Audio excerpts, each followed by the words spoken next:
আসসালামু আলাইকুম ওরহমতুল্লাহি ওবরকাতুহু। আশা করি আপনারা ভালো আছেন। আলহামদুলিল্লাহ, আমি আল্লাহর রহমতে অনেক অনেক ভালো আছি।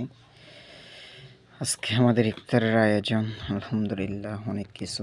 আজকের ইফতারের অনেক কিছু আয়োজন করানো হয়েছে।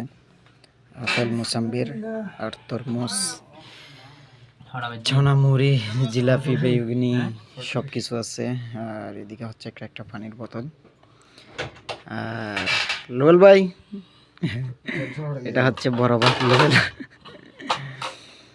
তো আজকে আলহামদুলিল্লাহ অনেক কিছু আমাদের ইফতারের আয়োজন। আল্লাহর কাছে লাখো লাখো শুকরিয়া, এতটুকু ইফতারের আয়োজন করতে পেরে।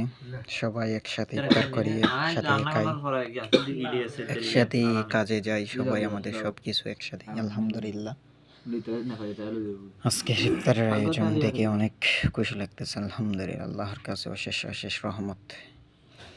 এই ইফতারের উসিলাই যেন আল্লাহ তাআলা যেন গাজাবাসীকেও রক্ষা করে, এই দোয়াটাও কামনা করি আল্লাহর কাছে। আল্লাহ যেন আমাদের প্রত্যেক মুসলিম ভাই বোনদেরকে যেন জালেমদের হাত থেকে যেন রক্ষা করে। সবাই ভালো থাকবেন, সুস্থ থাকবেন। আসসালামু আলাইকুম।